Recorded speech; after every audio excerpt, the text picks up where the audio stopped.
शान्ताकारं भुजगशयनं पद्मनाभं सुरेशं विश्वाधारं गगनसदृशं मेघवर्णं सुभागं लक्ष्मीकान्तं कमलनयनं योगिभिर्ध्यानगम्यं वन्दे विष्णुं भवभयहरं सर्वलोकैकनाथं यं ब्रह्मा वरुणेन्द्ररुद्रमरुतैस्मन्ति देवैस्तुभिः वेदैः साङ्गपदतमोपनिषदि गायन्ति यं सामदा ध्यानावस्थितगतेन मनसा पश्यन्ति यं योगिनो यश्चान्तं नाविदुषुरासुरगणा देवाय तस्मै नमः देवाय तस्मै नमः। श्रीमद् भगवद गीता के प्रथम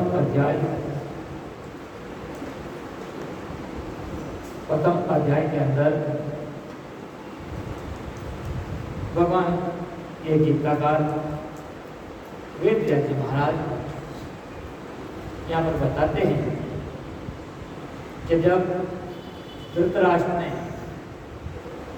संजय से पूछा कि हे संजय, जो पुण्य भूमि कुरुक्षेत्र है, जो ऋषियों की तपो स्त्री हैं, जहाँ देवता आदि ने भी अग्नि आदि देवताओं ने भी जहाँ तपस्या की है, उस धर्म भूमि पर माम का पांडवास्तेव किम अकुरुत संजय, मेरे पुत्र माने कौरव आदि और पांडु पुत्र धर्मराज युधिष्ठिर भीम अर्जुन नकुल सहदेव, इन सब ने इकट्ठे होकर के वहां पर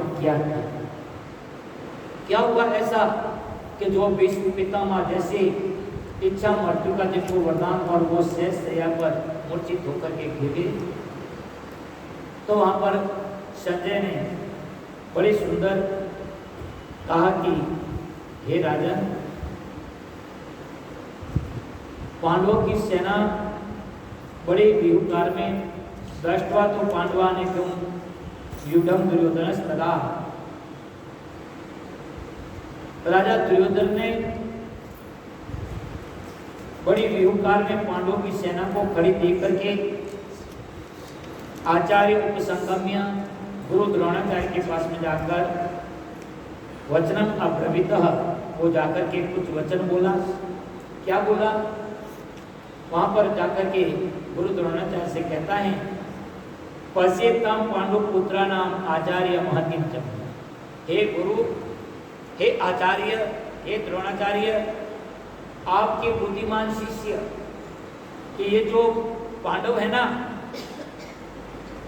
ये आपसे ही अस्त्र शस्त्र की शिक्षा ली और इधर पांडवों की सेना को जो व्यूहकार में खड़ा करने वाला धृष्टद्युम्न है, राजा द्रुपद का पुत्र है, जो द्रोणाचार्य को ही मारने के लिए ही जिनका जन्म हुआ, राजा द्रुपद ने यज्ञ करके उत्पन्न किया कि भगवान आप कितने भोले भाले हैं कि आपको पता है कि ये मेरी मृत्यु का कारण है, आपने उनको ही अस्त्र शस्त्र की शिक्षा दी और ये आपसे ही अस्त्र शस्त्र की शिक्षा पाकर के, ज्ञान पाकर के देखो आज ये इतने निर्लज्ज, ये पांडव भी आपसे ही अस्त्र शस्त्र की विद्या ग्रहण की और ये इतने निर्लज्ज कि ये आपके सामने ही अस्त्र शस्त्र लेकर के आपसे ही युद्ध करने के लिए खड़े।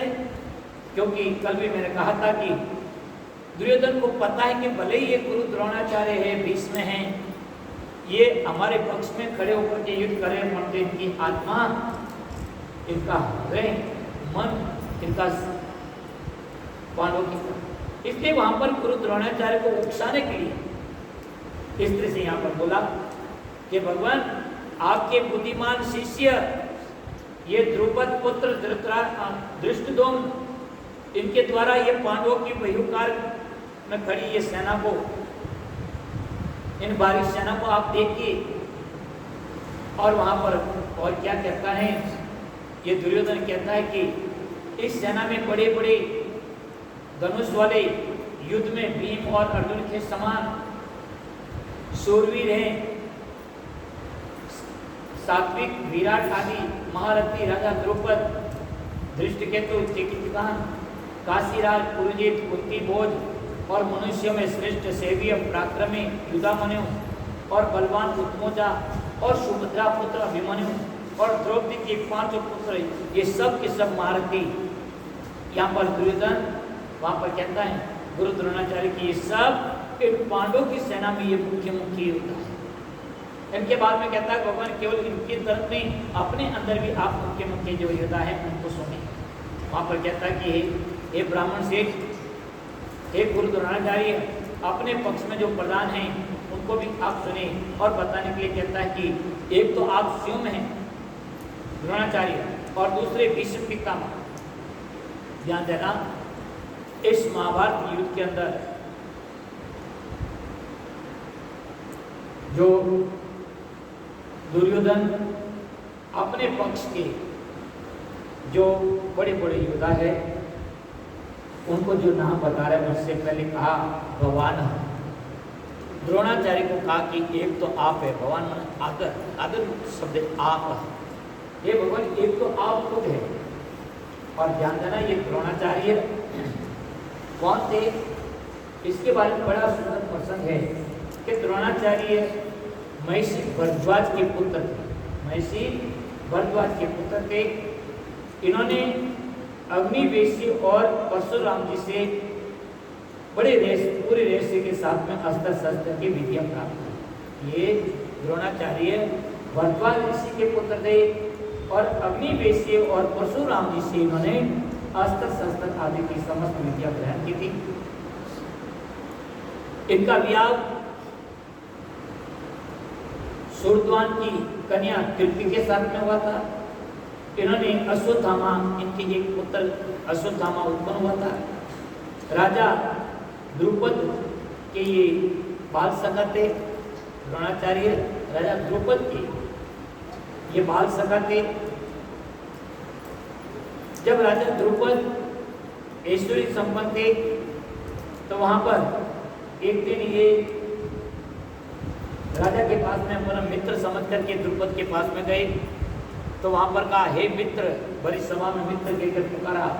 तो राजा द्रुपद को थोड़ा बुरा लगा कि एक काम तो ये ब्राह्मण दरिद्र और काम मेरे राजा कैसी मित्रता।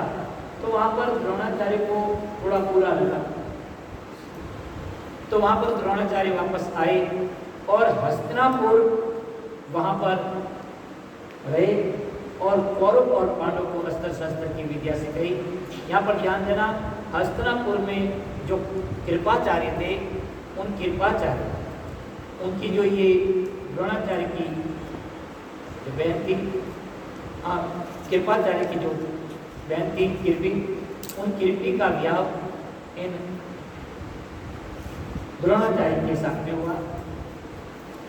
इस तरह से यहाँ पर महाभारत युद्ध के अंदर ये द्रोणाचार्य 5 दिन तक सेनापति के पद पर रहे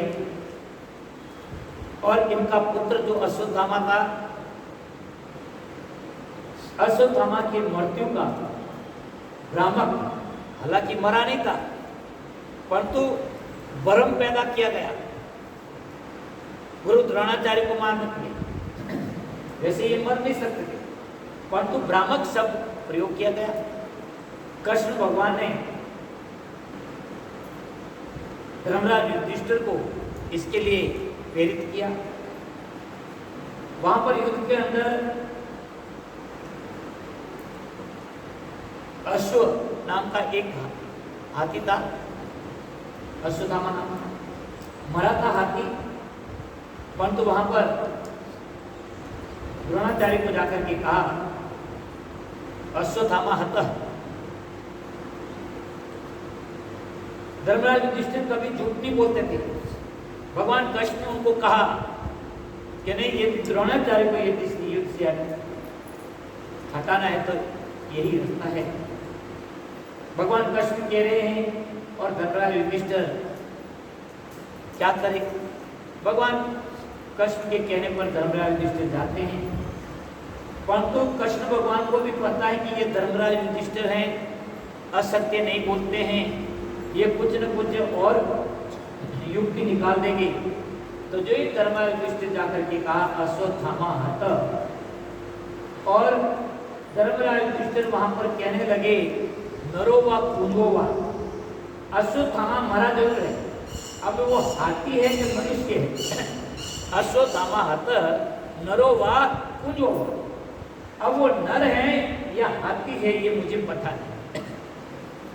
और कृष्ण भगवान को पता था कि ये धर्मराज युधिष्ठिर जाकर के कहेगा, परंतु कोई न कोई अपनी युक्ति अपने धर्म झूठ कभी बोलते नहीं, इसलिए कुछ और जो ही वहां पर कहा अश्वत्थामा हत, इतना बोले और आगे जो ही बोल रहे थे उनसे पहले ही कृष्ण भगवान ने जोर से वहां पर शंख बजाया और वो जो नरो व कुंजवा जो शब्द बोला था धर्मराज युधिष्ठिर ने, और वो शब्द वहां पर ये द्रोणाचार्य नहीं सुन पाए और द्रोणाचार्य ने समझा कि मेरा पुत्र मर गया, अश्वत्थामा मर गया। तो उन्होंने ऐसा मान करके सब अस्त्र शस्त्र छोड़ करके फिर बैठ गए।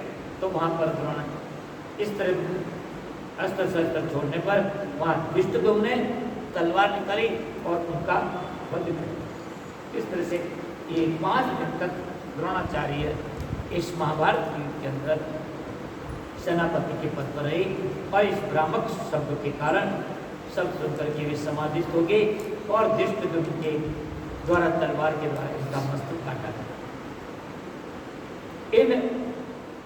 एक तो द्रोणाचार्य कहता है भगवान एक तो आप हैं, इनके बाद में यहाँ पर भीष्म पितामह का नाम दिया, भगवान है भीष्माचार्य। ध्यान देना ये इस गीता के अंदर बड़े बड़े ये जो योद्धा का नाम है उनके बारे में सुने।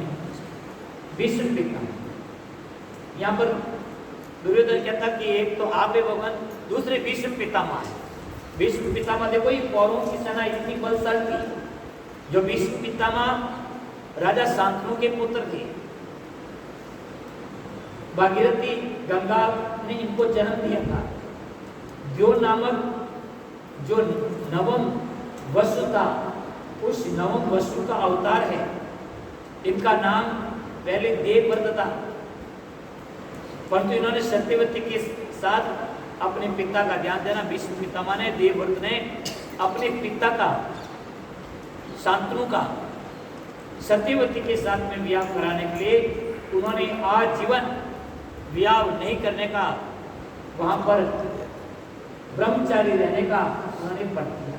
अपने पिता का, शांतनु का वहां पर सत्यवती के साथ में विवाह कराने के लिए उन्होंने आजीवन ब्रह्मचारी रहने का भीषण प्रतिज्ञा की।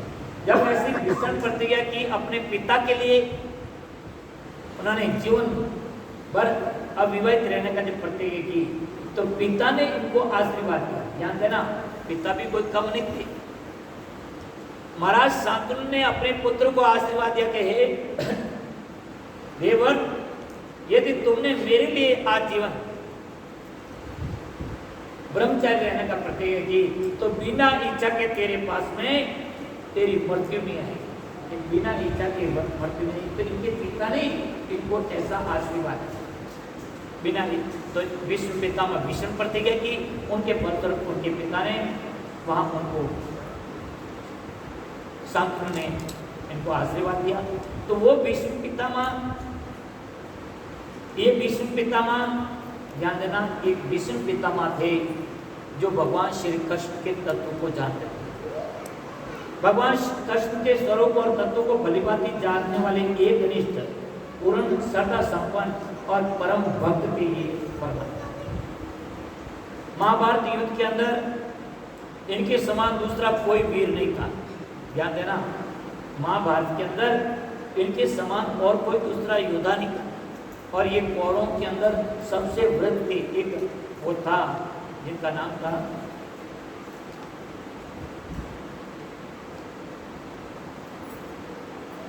एक और थे, और दूसरे नंबर पर ये भीष्म पितामह आते हैं। इस तरह से ये भीष्म पितामह इन कौरवों के अंदर वे थे। इन्होंने प्रतिज्ञा कर रखी थी कि पांचों पांडवों को वे कभी नहीं मारेंगे। देखो ध्यान देना, भीष्म पितामह महाभारत युद्ध के अंदर इन्होंने प्रतिज्ञा की कि भाई जो 5 पांडव हैं, इन पांचों पांडवों को मैं नहीं मारूंगा, परंतु रोज युद्ध के अंदर 10,000 सैनिकों को मैं मारूंगा।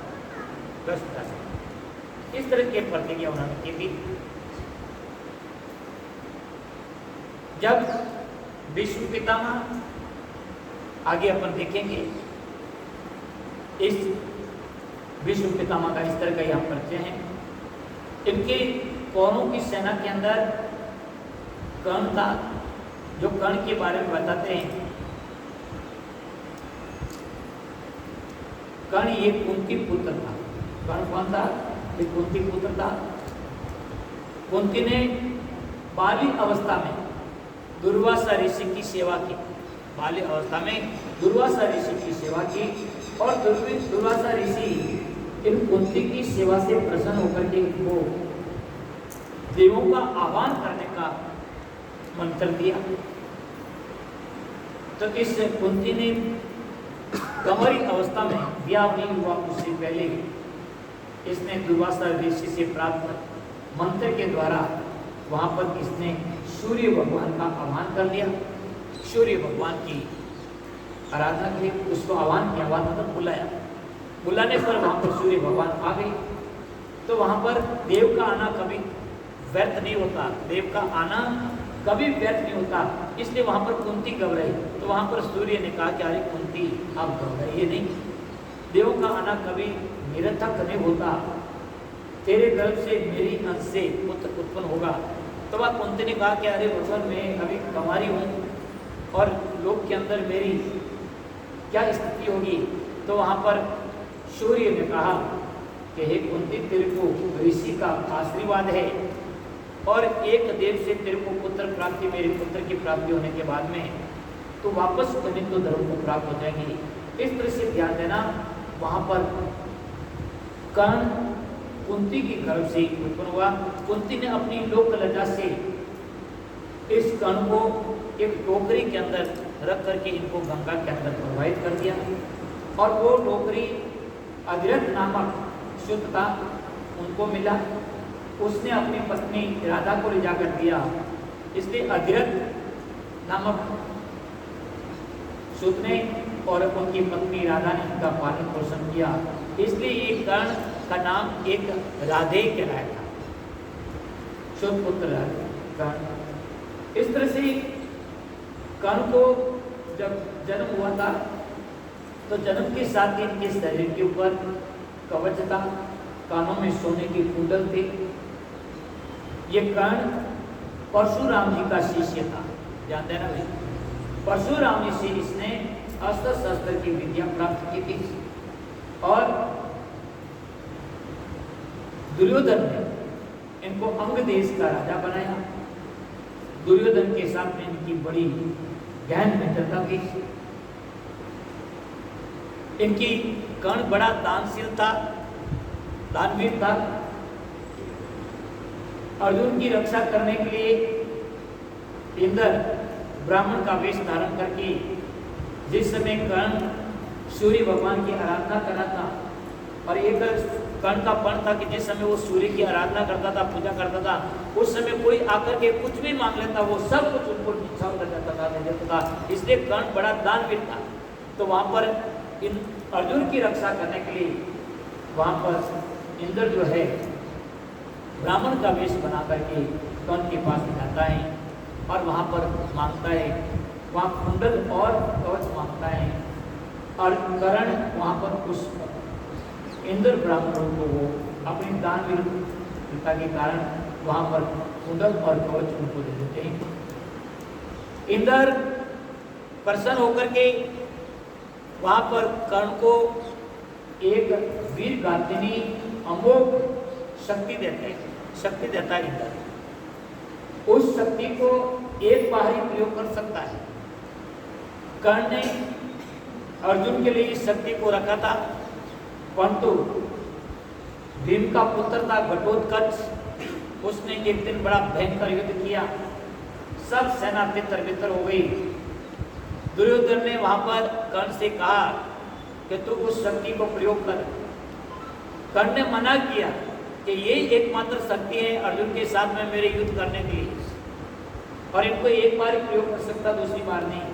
परंतु दुर्योधन ने कहा कि युद्ध जीतना नहीं जीतना बहुत दूर की बात हो जाएगी, उनसे पहले यहाँ पर सब मारे जाएंगे। तब वहाँ पर इस कर्ण ने जो इंद्र के द्वारा वीर गातिनी जो शक्ति थी वो दी और उस शक्ति से वहाँ पर घटोत्कच का व्रत किया। और ध्यान देना, ये कर्ण महाभारत के युद्ध के अंदर 2 दिन तक प्रधान सेनापति था। ये कर्ण जो है महाभारत के युद्ध के अंदर 2 दिन तक सेनापति के पद पर रहा और अर्जुन के हाथों ये मारा जाता है। कर्ण जो है अर्जुन के हाथों मारा जाता है। इसी तरह से यहाँ पर कौरवों की सेना के अंदर कृपाचार्य थे, कुलगुरु जो कृपाचार्य है वो थे।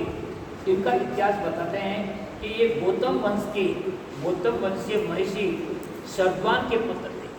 कृपाचार्य हैं ये गौतम वंश के महर्षि शरद्वान के पुत्र थे। ये धनुर्विद्या में बड़े पारदर्शी थे, अनुभवी थे। इनकी बहन का नाम था कृपी, जो उनका विवाह महाराज ध्यान देना कृपाचार्य और शांतनु की बहन थी। महाराज शांतनु ने इनको कृपा करके इनको पाला, इसलिए इनका नाम कृपा और बहन का नाम कृपी पड़ा। ध्यान देना ये जो कृपाचार्य हैं और इनकी बहन है कृपी, जिनका विवाह गुरु द्रोणाचार्य के साथ में हुआ, तो वहाँ पर महाराज शांतनु ने इनको कृपा करके इनको पाला था, पोसा था, इसलिए इनका नाम कृपा और बहन का नाम कृपी पड़ा। ये वेद शास्त्र के बड़े ज्ञाता थे, धर्मात्मा थे, सद्गुणों से ये संपन्न थे, सदाचारी ये पुरुष थे। ये द्रोणाचार्य से पूर्व, ध्यान देना ये द्रोणाचार्य से पहले कौरव और पांडव और यादवों को धनुर्विद्या की दीक्षा दिया करते। ये लोग ये कृपाचार्य हैं। द्रोणाचार्य से पहले ये कौरव और पांडवों को और यादव आदि को ये धनुर्विद्या आदि की शिक्षा दिया करते थे। समस्त कौरव वंश के नाश हो जाने पर, ध्यान देना ये कृपाचार्य हैं, समस्त कौरव वंश का नाश हो गया, परंतु ये कृपाचार्य जीवित रहे। कृपाचार्य जो कुलगुरु कृपाचार्य थे, इनका नाश नहीं हुआ।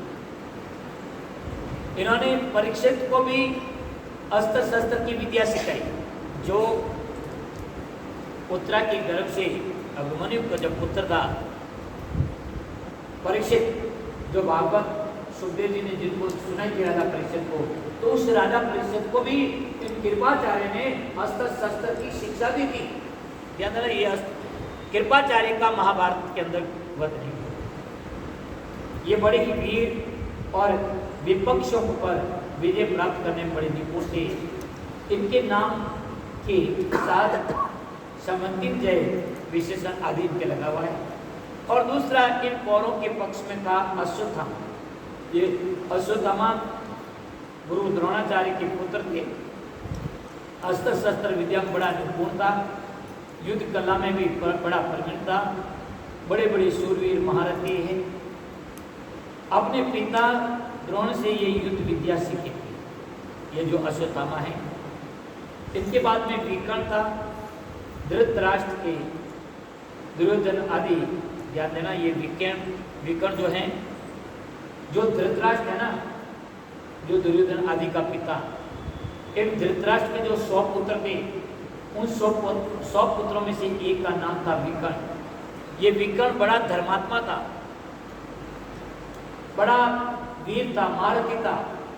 जब द्रौपदी का चीरहरण हुआ और उस द्रौपदी ने वहां पर बड़ी सभा में कहा कि मैं पांडवों के हारने पर क्या मैं हारी गई, इस तरह जब वहां पर कहा, तो एकमात्र कर्ण ही ऐसे थे जिन्होंने सभा में खड़े होकर के कहा, बड़ी तीव्र भाषा में कहा कि न्याय और अधर्म के अनुकूल स्पष्ट कहा कि द्रौपदी के प्रश्न का उत्तर नहीं देना सभा के अंदर ये अन्याय है। मैं तो समझता हूँ कि द्रौपदी हम लोगों के द्वारा जीती नहीं गई। वहाँ पर एकमात्र ये विकर्ण था जो इन 100 कौरवों के अंदर से एक बड़ा धर्मात्मा था, और उसने स्पष्ट शब्दों में वहाँ पर सभा में कहा कि द्रौपदी का उत्तर नहीं देना ये अन्याय होगा, और मैं तो समझता हूँ कि द्रौपदी हम लोगों के द्वारा नहीं जीती गई है, जीती नहीं गई। इस तरह से यहाँ पर ध्यान देना महाभारत के अंदर, इस गीता के अंदर कौरव के पक्ष में जो योद्धा थे उनका यहाँ पर संक्षिप्त परिचय दिया। सोमदत्ती के पुत्र भूरी सर्वा सोमदत्ती कहलाते हैं। उस महाराज शांतनु के बड़े भाई, ध्यान देना, जो महाराज शांतनु थे, शांतनु के बड़े भाई थे सोमदत्त। सोमदत्त के पुत्र थे भूरी सर्वा। उन भूरिश्रवा को सौदत्ती कहते हैं। ये शांतनु के बड़े भाई बहनी के पुत्र थे, जो महाराज शांतनु थे, शांतनु के पुत्र थे ये भीष्म पितामह। तो इस युद्ध के अंदर सबसे बड़े भीष्म पितामह थे, और भीष्म पिता से बड़े जो वो थे बहालिक, ये भीष्म पितामह के भी ताऊ थे। ये इस महाभारत काल में सबसे बड़े ये भी कोई थे तो बहालिक थे, और दूसरे नंबर भीष्म पितामह। ये सात्यकी के हाथों सौदत्ती मारे गए थे। इस तरह से यहाँ पर दुर्योधन कहता है अन्ये च बहु असुरा मदर्ते तिक्त जीविता नाना शस्त्र प्रहरणा सर्वे युद्ध विशाखा। यहाँ पर दुर्योधन अपने पक्ष में कौन कौन योद्धा है उसके बारे में बताया, और फिर बाद में कहा कि ये जितने भी जो योद्धा है सब मेरे लिए अपने जीवन की आशा त्याग करके बहुत सारे शूरवीर अनेक प्रकार के अस्त्र शस्त्र से सज्जित होकर के सब युद्ध के अंदर बड़े चतुर्वेद सब खड़े हैं। इनके बाद में अपने महारथी योद्धाओं की प्रशंसा करते हुए दुर्योधन दोनों सेनाओं की तुलना करते हुए अपनी सेना की पांडु सेना की अपेक्षा अधिक, ध्यान देना, ये दुर्योधन अपनी सेना को पांडव की सेना से अधिक बलशाली शक्तिशाली ये बताता तुलना कराए। वो क्या कहता है अपर्याप्तम तदस्माकं बलम भीमा भी रक्षितम, कि भीष्म पितामह द्वारा रक्षित जो हमारी सेना है, दुर्योधन कहता है कि हे कृपाचार्य भीष्म पितामह जो अपनी जो सेना है, जो 11 अक्षौणी सेना है, और इनकी पांडवों की सेना 7 अक्षौणी है, संख्या में भी हम ज़्यादा हैं और शक्ति में ही हमारी तरफ देखिए भीष्म पितामह है, आप खुद हैं, गुरु द्रोणाचार्य कर्ण हैं, ऐसी बड़े बड़ी। तो कहा कि जो हमारी जो सेना है वो भीष्म पितामह द्वारा रक्षित है, हमारी जो सेना है भीष्म पितामह के द्वारा सुसज्जित की गई है युद्ध के मैदान के अंदर। और भीष्म पितामह कोई कम नहीं है, बड़े ज्ञानी हैं, बड़े शूरवीर हैं, बलशाली हैं, महारथी हैं, उनके समान कोई और कोई योद्धा नहीं। उन भीष्म पितामह के द्वारा हमारी सेना सब प्रकार से अजय है। पर्याप्त अपर्याप्तम तदस्माकं बलम भीष्मा भी रक्षिता। जो हमारी जो सेना है, दुर्योधन कहता है कि भीष्म पितामह द्वारा जो यहाँ पर युद्ध के मैदान में खड़ी है, इसको ये पांडव लोग नहीं जीत सकते, अजय हैं, अपर्याप्त है। जबकि पर्याप्तम तू इदम इत्येषाम, तू शब्द मतलब जो कौरवों की जो सेना है उनकी अलग, जो कौरवों की जो सेना है पर्याप्तम तू इदम इत्येषाम बलम भीमा भी रक्षितम। जो इधर पांडवों की जो सेना है वो पांडवों की सेना भीम के द्वारा सज्जित की गई है। वो पांडवों की सेना जो है भीम के द्वारा वहां पर सज्जित की गई है। और भीम क्या है? मोटी बुद्धि है, पर भीम भीष्म पितामह बराबरी कर सके, वो तो मोटी बुद्धि रहे। इसलिए वहां पर पांडवों की जो सेना है पर्याप्तम, उस पांडवों की सेना हम आसानी से जीत लेंगे। इस तरह से यहाँ पर ध्यान देना, ये दुर्योधन भीष्म पितामह के सामने इस तरह से कहा। इनके बाद में इस तरह तुलना करके अपनी सेना का और पांडवों की सेना के साथ तुलना करेंगे। उनकी बाद में यहाँ पर दुर्योधन सब ओर से भीष्म पितामह की रक्षा करने के लिए अपने महारथियों से कहता है अयनेषु च सर्वेषु यथा भागवता, ये सब अपने दिखाता कर। अब यहाँ पर दुर्योधन कहता कि सब आप जो अपने अपने स्थान पर खड़े रहे, अयनेषु च सर्वेषु यथा भागवस्थिता, सबको वहां पर जो खड़ा कर रखा है, कहते हैं कि अपने अपने मोर्चे पर खड़े रह करके आप लोगों को और कुछ नहीं करना है, आपको तो केवल भीष्म पितामह की रक्षा करनी है। अयनेषु च सर्वेषु यथा भागवस्थिता, सब आप अपने अपने स्थान पर खड़े रह करके भीष्म पितामह की रक्षा करें। भीष्मम एव अभिरक्षन्तु, आपको तो केवल भीष्म पितामह की रक्षा करनी है।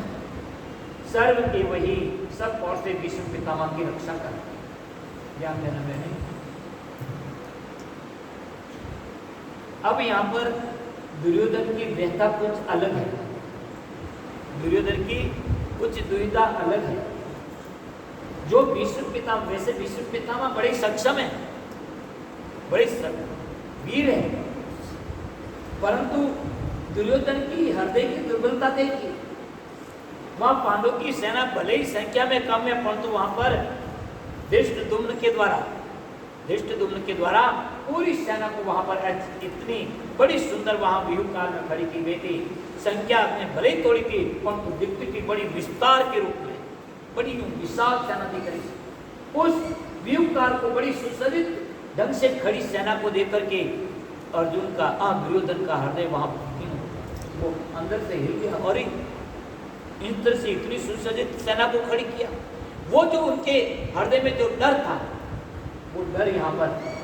और दूसरी बात यहाँ पर एक ये भी है कि भीष्म पितामह की वो रक्षा करने के लिए कह रहा है। जो व्यक्ति अपने आप की रक्षा नहीं कर सकता तो वो दूसरे की क्या रक्षा करेगा? तो ये तो भाव यहाँ पर नहीं है, परंतु यहाँ पर वही भाव है कि भीष्म पितामह ने प्रतिज्ञा की थी कि मैं रोज 10,000 सैनिकों को मारूं। तो यदि भीष्म पितामह ही बराबर यहाँ पर बने रहे तो आज सेना है कितनी?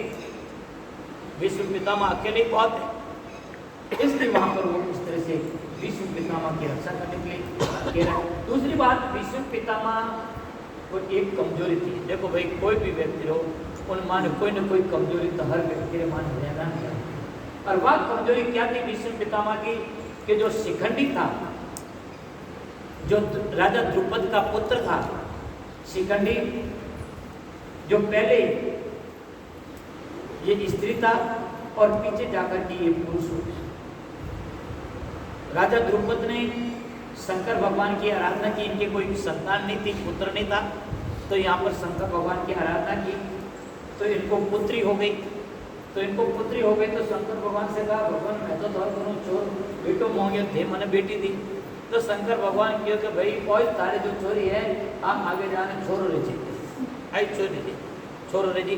तो बोले राजा द्रुपद, ध्यान दीजिए, जब शंकर भगवान ने ऐसा कहा तो शंकर भगवान की बड़ा विश्वास था, उनको भरोसा था कि मेरे भगवान ने कहा है, तो हुई तो थी चोरी, परंतु चोरी की तरफ उनका पालन पोषण नहीं किया। उनको छोरे की तरफ उनका पालन पोषण करते थे, उनका पूरा ठहराव आदि भी सब लड़के की तरह, नाम भी वहाँ पर लड़के की तरह रखा। छोरी थी, परंतु एक दिन ध्यान देना, विश्व यहाँ पर बड़ा सुंदर प्रसंग है।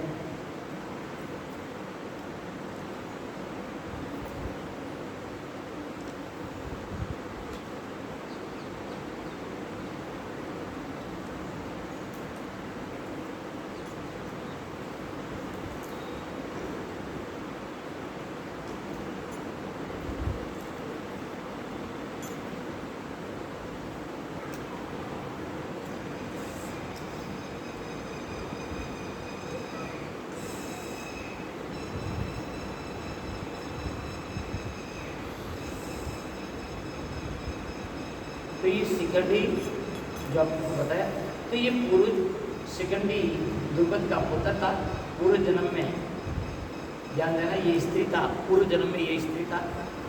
तो भीष्म किसी समय युद्ध में जीत करके, ध्यान देना, भीष्म पितामह, इसकी कहानी को थोड़ा और समझना, दूसरे जन्म से इसका तारतम्य कि भीष्म पितामह ने इनको जीत करके 3 कन्याओं को लाए थे हस्तिनापुर, और 3 कन्याओं को ला करके यहाँ पर चित्रांगन विचित्रवीर्य के साथ में 2 कन्याओं का ब्याह किया।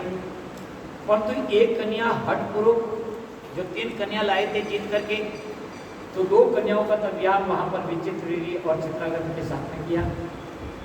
एक जो कन्या थी वो भीष्म पितामह से बोली कि हे भीष्म पिता, मैं तो आपके साथ में ब्याह करूँ, मैं तो आपके साथ में ब्याह करूँ। तो भीष्म पितामह ने मना कर दिया कि कहा कि मैं आजीवन नैष्ठिक ब्रह्मचर्य का, आजीवन मैंने नैष्ठिक ब्रह्मचर्य का व्रत ले रखा है, मैं ब्याह नहीं करूँ। तब वहाँ पर भीष्म पितामह ने उनको कहा कि हे देवी, तुम जो राजा था पहले, जो राजा ने तुमने जिस राजा को वरण किया, मैंने जबरन तेरे को यहाँ पर लेकर आए, तुम अपने उसी पूर्व राजा के पास में जा सकता। तो वो कन्या है वापस अपने पूर्व राजा जो जिसको वरण किया उसके पास में गई। तो उस राजा ने भी मना कर दिया।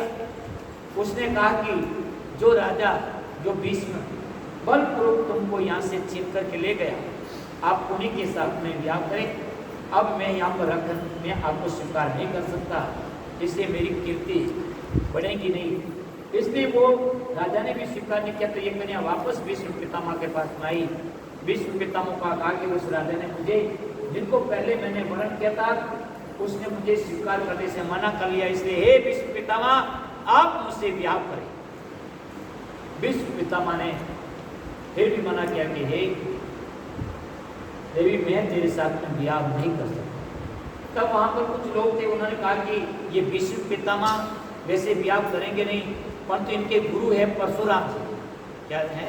परशुराम जी। परशुराम जी के पास जाओ और परशुराम जी के कहने से ये भीष्म पितामह तेरे साथ में ब्याह कर सकते। तो वो गई परशुराम जी के पास में, परशुराम जी की आराधना की।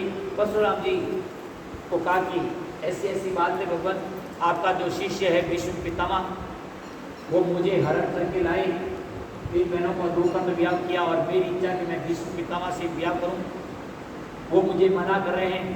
तो कहा कि कोई बात नहीं, मैं चलता हूँ, मैं कहता हूँ मेरे शिष्य को वो तुम्हारे साथ में ब्याह करेंगे। तो परशुराम जी आए और परशुराम जी आकर के वहाँ पर भीष्म पितामह को कहा। तो भीष्म पितामह ने मना कर दिया कि हे गुरुदेव, मैंने आज जीवन नैष्ठिक ब्रह्मचारी रहने का प्रण किया है, प्रतिज्ञा की है मेरे पिता के सामने, इसलिए मैं ब्याह नहीं करूँगा। तो वहाँ पर कहा कि तुमने भले ही प्रतिज्ञा की, परंतु मैं तेरे को कह रहा हूँ तो ब्याह कर इस लड़की के साथ, मैंने इसको वचन दे रखा। तो वहाँ पर परशुराम जी के सामने मना कर दिया। तो परशुराम जी ने कहा कि यदि ब्याह नहीं कर रहा है तो तेरे को मेरे साथ में युद्ध करना। ध्यान देना, परशुराम जी ने भीष्म पितामह को युद्ध के लिए लगा। तो कहा कि वैसे अब मैं ब्याह तो करूंगा नहीं, और आपकी इच्छा है युद्ध करने की तो कोई बात नहीं, आपकी जैसी इच्छा। तो भीष्म पितामह और परशुराम जी के बीच में भयंकर युद्ध हुआ, जबरदस्त वहां पर युद्ध हुआ। और उस युद्ध के अंदर नहीं तो परशुराम जी भीष्म पितामह को पराजित कर पा रहे हैं और नहीं परशुराम जी को, परंतु आखिर कोई अंत होते हुए नहीं देखा। आखिर में परशुराम कई बार थोड़े कमजोर भी पड़े। आखिर वो भीष्म पितामह तो भीष्म पितामह है, परशुराम जी उनके गुरु हैं, साक्षात हरि का अवतार है, परंतु उनको भी वहां पर भीष्म पितामह की दृढ़ प्रतिज्ञा के सामने उनको भी थोड़ा कमजोर। जब वहां पर भीष्म पितामह परशुराम जी ने कहा कि चलो कोई बात नहीं, मैं पराजित हुआ तो मैं अपने शिष्य से ही हुआ और किसी से नहीं हुआ। परशुराम जी मन में संतोष किया कि यदि मैं पराजित भी हुआ, थोड़ा कमजोर भी पड़ी हो युद्ध में माने, तो मैं अपने शिष्य से तो कमजोर पड़ा, कोई और दूसरे से तो कमजोर नहीं हुआ। इस तरह से परंतु परशुराम जी ने मन में प्रण कर दिया कि आज के बाद में मैं किसी क्षत्रिय को अस्त्र शस्त्र की विद्या नहीं, अस्त्र शस्त्र की विद्या नहीं। परशुराम जी ने मन ही मन पर, परंतु परशुराम जी के पास में कर्ण जो कर्ण था ना, ये भी परशुराम जी के पास में जाकर के विद्या ग्रहण। ये छोकरे आवाज नहीं,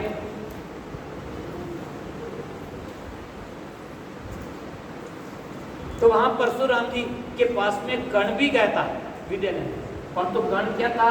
कुंती पुत्र था, क्षत्रिय था, परंतु ये दूसरे वो अपने उनको भी पता नहीं कि मैं क्षत्रिय हूँ। तो वहां पर जब परशुराम जी के पास में शिक्षा ले रहा था कर्ण, देखो यहाँ पर बहुत घटना बड़ी विचित्र है।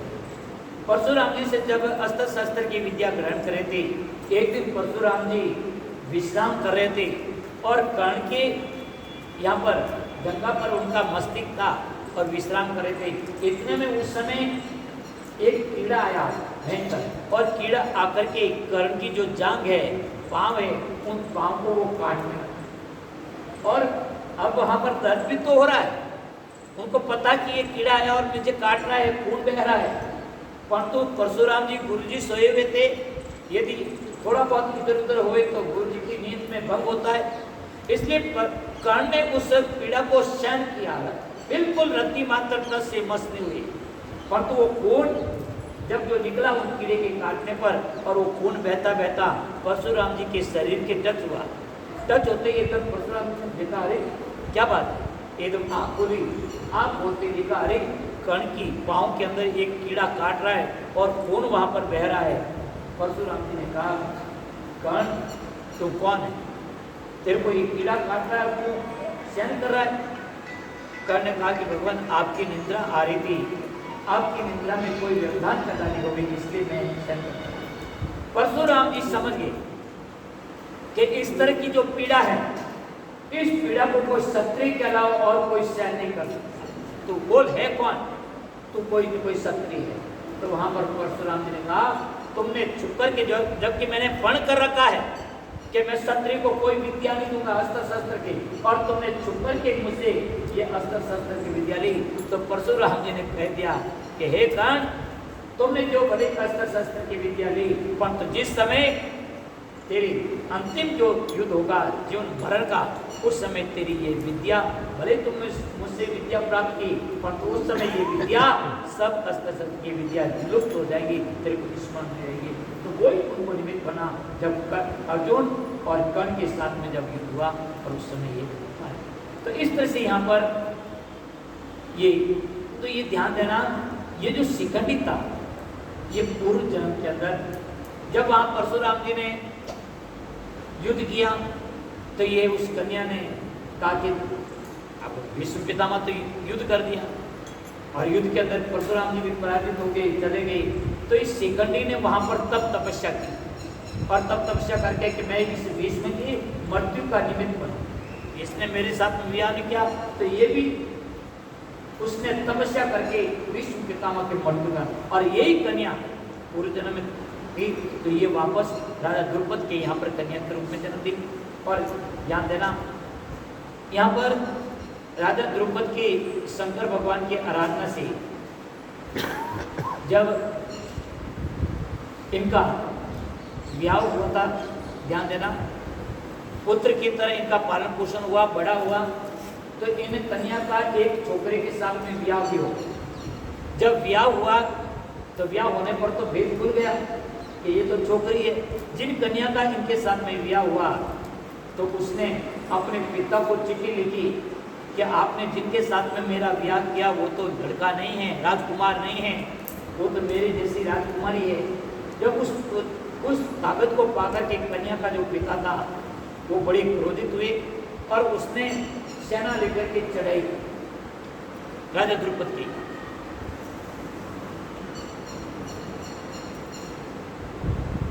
अपने पिता के ऊपर संकट आया था देख करके जो ये कन्या रूप में थी, ये वहां से घर से निकल गई। घर से निकल तो जंगल के अंदर, ध्यान देना, वहां पर एक यक्ष था, जो यक्ष वहां पर बड़ा उपकारी था। वो यक्ष से उनका मिलन हो गया।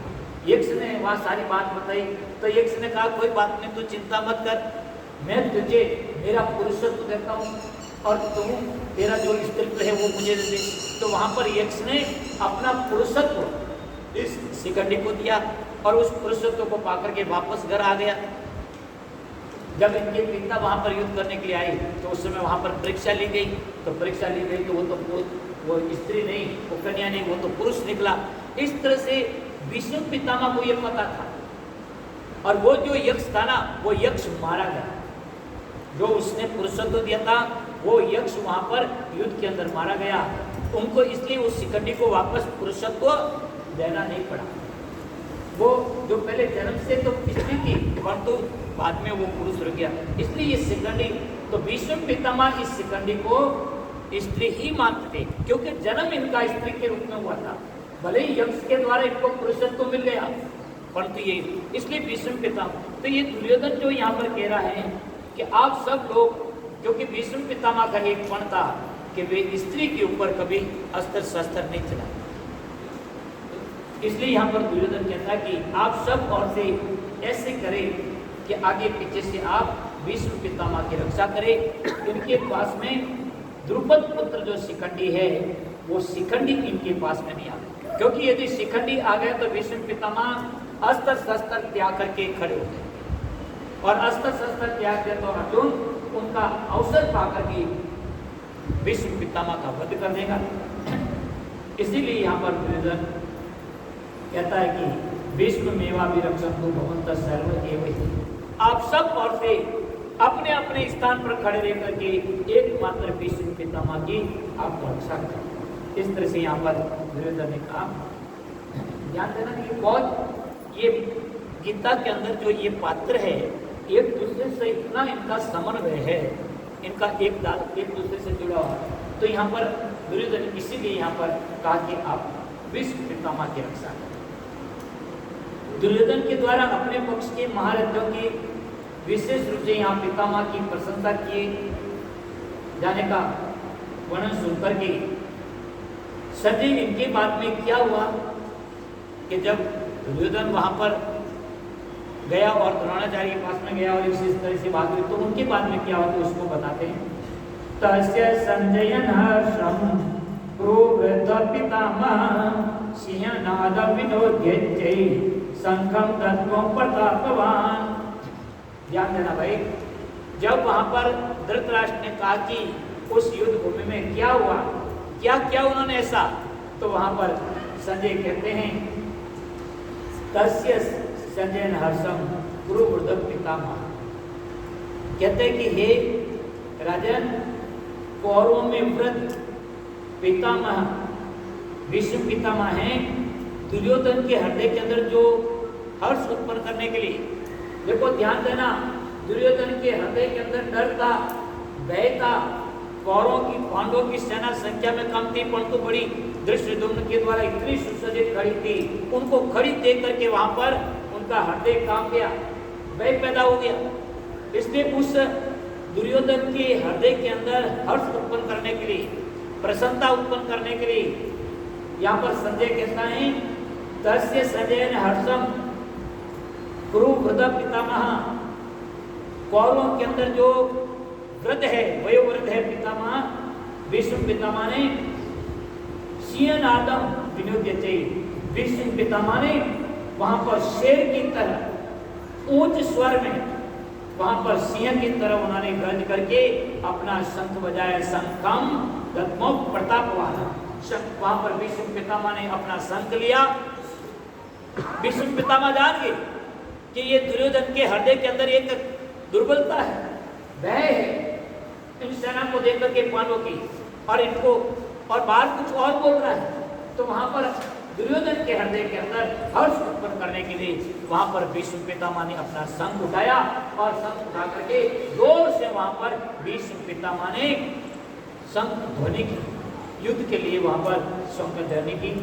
यहाँ पर जब भीष्म पितामह ने कौरवों की तरफ से युद्ध के लिए शंख ध्वनि की, तो उनके बाद में क्या हुआ उसको यहाँ पर बता दें।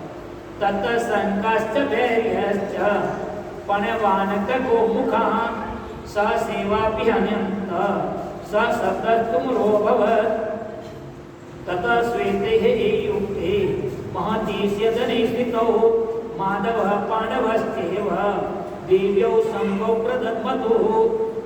ध्यान देना, जब भीष्म पितामह ने कौरवों की तरफ से शंख ध्वनि की, तो उनके बाद में वहां पर युद्ध के अंदर बजने वाले सभी लोगों ने जो कौरवों के पक्ष में थे, उन्होंने भी अपने अपने शंख बजाए, वहां पर नगाड़े बजने लगी।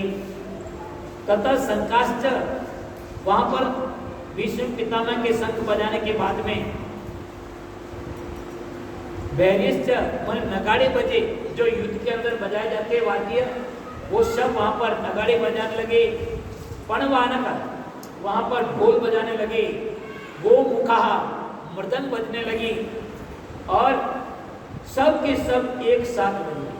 स सेवाभिहन्तः शब्दस्तुमरोऽभवत्। अब युद्ध के अंदर बजने वाले समस्त जो वाद्य यंत्र हैं, जब भीष्म पितामह ने कौरवों की तरफ से जोर से शंख बजाया, उनके शंख बजाने के बाद में वहां पर नगाड़े, ढोल और मृदंग आदि सब एक साथ वहां पर बजे। जब एक साथ जब उद्घोष हुआ, वह सब नगाड़े बजे, तो वहां पर बड़ा भयंकर स शब्द तुम लोग अभावतः, वहां पर बहुत बड़ा भयंकर शब्द हुआ, बहुत बड़ा भयंकर शब्द हुआ। ध्यान देना, 11 अक्षौणी सेना थी कौरवों की, और उसमें बड़े बड़े महारथी थे, सबके पास में अपने अपने नगाड़े आदि थे, वाद्य यंत्र थे, सब ने एक साथ वहां पर बजाया, तो बहुत बड़ा एक शब्द वहां पर घोर शब्द हुआ। जब कौरवों की तरफ से इस तरह का हुआ तो पांडवों ने क्या किया? धृतराष्ट्र ने पूछा था कि युद्ध के लिए जुटी हुई माम का माने मेरे पुत्रों ने क्या किया, वो तो बता दिया संजय ने, परंतु पांडवों ने क्या किया उसको यहाँ पर बताया आगे कि ततः श्वेते है ये युक्ति महति चेतने स्थित हो। ध्यान देना, माधव पांडवस्ते व देव्यो संभव प्रथम। यहाँ कौरवों की तरफ से सेना के किसकी तरफ से रक्षित थी उनकी, तो यहाँ पर भीष्म पितामह ने संग बजाया, परंतु इधर पांडवों की तरफ से भगवान कृष्ण, ध्यान देना, तथा श्वेते है ये युक्ति, जो भगवान कृष्ण, देखो ये संजय बड़ा सुंदर भगवान कृष्ण की उपमा दे रहा है। जब कौरवों ने शंख बजा दिए उनकी तरफ से सब युद्ध के बाद यंत्र बन गए, तो वहां पर उनके बाद में कौरवों की सेना की तरफ से शंख आदि की ध्वनि होने के बाद में ततः वो ध्वनि होने के बाद में श्वेते है युक्ति, जो सफेद घोड़ों से युक्त, जो अर्जुन का रथ है उस रथ के अंदर सफेद घोड़े जुटे हुए थे, सफेद घोड़ों से युक्त उत्तम रथ में श्वेते है युक्ते महति सिद्धि, जो रथ में बैठे हुए माधव पांडव, उस रथ में कौन बैठे थे? माधव माने कृष्ण भगवान, और पांडव पांडवस्थ माने अर्जुन, उसने भी दिव्य संग प्रदन मतु, इन्होंने भी वहां कृष्ण भगवान ने और अर्जुन ने भी अपने दिव्य शंख बजाए। कोई इनके पास में कोई लौकिक शंख नहीं था, भगवान कृष्ण के पास में और अर्जुन के पास में, पांडवों के पास में दिव्य शंख था, उन्होंने भी वहां पर अपने अपने शंख, दिव्य शंख को यहाँ पर बजाया। ध्यान देना, इस संजय की देखो साधुता, जब वहां पर कौरवों की तरफ से कौन क्या कह रहा है, क्या बजा रहा है, उनकी गिनती नहीं करता है। क्यों? एक भीष्म पितामह का नाम लिया, क्योंकि भीष्म पितामह भगवान कृष्ण का बड़ा भक्त था, इसलिए भीष्म पितामह का नाम लिया, परंतु दूसरे का किसी का नहीं। शंख बजाया, भीष्म पितामह उनका नाम लिया, परंतु यहाँ पर जब कौरवों की बात आई तो कृष्ण भगवान कैसे रथ में बैठे हैं, कौन कौन बैठे हैं, कि वो जो भगवान कृष्ण जिनका रथ अर्जुन का रथ है, जिनके अंदर सफेद मुगले की तरह सफेद घोड़े जिनके अंदर जुटे हुए, ऐसे जो दिव्य रथ है उस सफेद घोड़ों से युक्त उत्तम रथ में बैठे भगवान कृष्ण ने और अर्जुन ने भी अपने लौकिक नहीं और लौकिक शंख वहां पर ध्वनि। और ध्यान देना, भगवान कृष्ण ने कौन सा शंख बजाया, अर्जुन ने कौन सा शंख बजाया, उन शंख का नाम तक यहाँ पर बता रहे हैं। ध्यान देना भाई, नाम तक यहाँ पर बता रहे हैं। पांचजन्यम ऋषिकेशो देवदत्तम धनंजय पांड्रम दत्तो महाशंकम भीमकर्मा प्रबोधर। यहाँ पर संजय कहते हैं कि हे धृतराष्ट्र, भगवान श्री कृष्ण ने पांचजन्य नामक शंख को बजाया। पांचजन्यम ऋषिकेशो, भगवान कृष्ण का एक नाम है ऋषिकेश। भगवान कृष्ण का एक नाम है ऋषिकेश। वहां पर ताकि इंद्रियों का नाम, ऋषिकेश का मतलब होता है इंद्रिय, जिनकी इनके स्वामी को, जिनकी इंद्रियां अच्छी तरह से वश में हैं, उसको कहते हैं ऋषिकेश। ऋषिकेश का मतलब है ऋषि का अर्थ, ये ऋषि ऋषि इंद्रियों का नाम। और ऋषिकेश, केश माने इस माने स्वामी, जो इंद्रियों को अच्छी तरह से अपने अधीन कर रखा है, उसको ऋषि। भगवान श्री कृष्ण का नाम एक ऋषिकेश। उन्होंने हर्ष सुख में ऐश्वर्य आदि निदान को ऋषिकेश कहते हैं। भगवान इंद्रियों के अधीश्वर है, हर्ष सुख और ऐश्वर्य के निदान भी है, इसलिए श्री कृष्ण का एक नाम ऋषिकेश है। और ध्यान देना, भगवान श्री कृष्ण गुरुकुल में जब पढ़ रहे थे, गुरु माता के कहने पर गुरु दक्षिणा के रूप में गुरु पुत्र जो था वो उन्होंने समुद्र में पांचजन नामक राक्षस का वध करके, जो वो शंकागार में रहता था, उनका वध किया और वहां से जो पांचजन्य संघ जो पाया था भगवान कृष्ण ने, उस संघ को यहाँ पर भगवान कृष्ण ने बताया, उसका नाम है पांचजन्य। तो भगवान श्री कृष्ण जो ऋषिकेश हैं, उन्होंने पांचजन्य नामक शंख बजाया और देवदत्तम धनंजय, और अर्जुन का एक नाम है धनंजय। अर्जुन जब यहाँ पर ध्यान देना, राष्ट्रीय यज्ञ किया था धर्मराज युधिष्ठिर ने, जो दिल्ली जो इंद्रप्रस्थ है, जो ये इंद्रप्रस्थ थी, तो यहाँ पर जब राष्ट्रीय यज्ञ किया, क्योंकि धृतराष्ट्र ने हस्तिनापुर के 2 भाग कर दिए, तो इंद्रप्रस्थ यहाँ पर खांडव बन दिया था पांडवों को। इन्होंने देव आदि के सहयोग से इसको इंद्रप्रस्थ के रूप में बदला, बड़ा सुंदर नगरी हुई।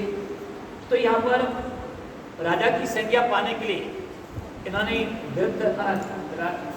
धर्मराज युधिष्ठिर ने राष्ट्रीय यज्ञ किया, और उस राष्ट्रीय यज्ञ के कारण ये धर्मराज युधिष्ठिर राजा के राजा माने गए। तो उस राष्ट्रीय यज्ञ के अंदर जब धन की जरूरत पड़ी, तो अर्जुन जिन जिन दिशा में गया था प्रचुर मात्रा में धन लेकर के आया, इसलिए अर्जुन का एक नाम धनंजय पड़ा।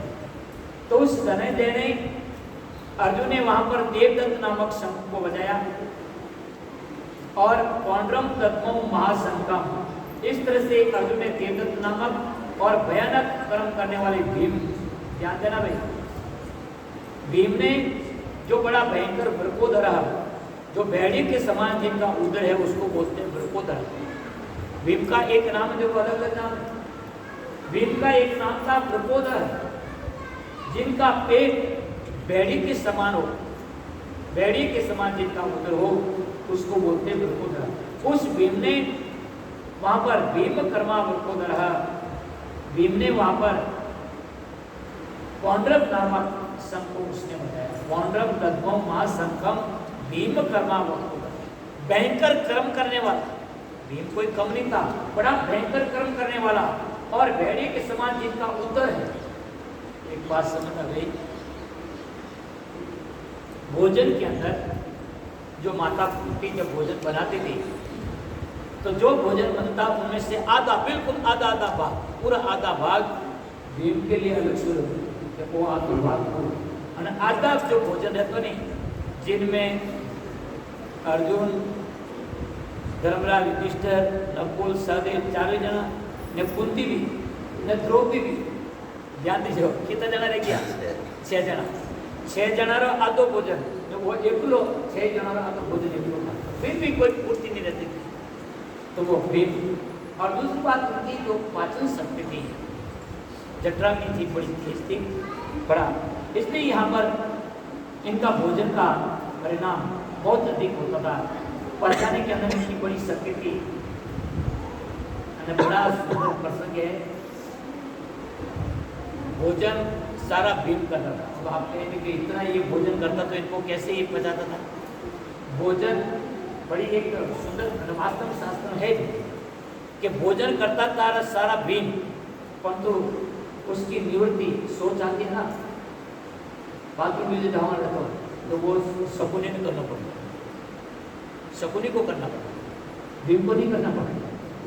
इसलिए भीम बहुत खाता था, क्योंकि मैंने ये तो कोई एक बड़ी सुंदर बात इसमें है, ये ऐसी स्थिति थी कि भीम को खाता था, परंतु सोच आगे जाने का सब हो शकुनी का काम। इस तरह से यहाँ पर भीम ने वहाँ पर जो भयंकर कर्म करने वाला वैरी के समान जिनका उदर है वो वृकोदर, उसने पौंड्रव नामक शंख बजाया। इनके बाद में अनंत विजयम राजा कुंती पुत्रो युधिष्ठिर नकुल सहदेवश्च सुघोषमणि पुष्पकम्। उनके बाद में कुंती पुत्र युधिष्ठिर ने अनंत विजय नामक शंख बजाया, नकुल सहदेव ने सुघोष और मणिपुष्पक नामक शंख बजाया।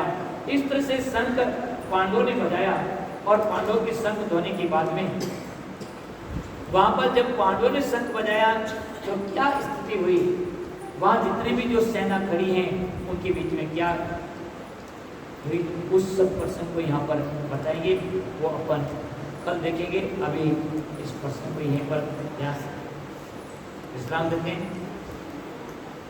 हरि ओम तत्सत, हरि ओम तत्सत, हरि ओम। श्री कृष्ण गोविंद हरे मुरारी।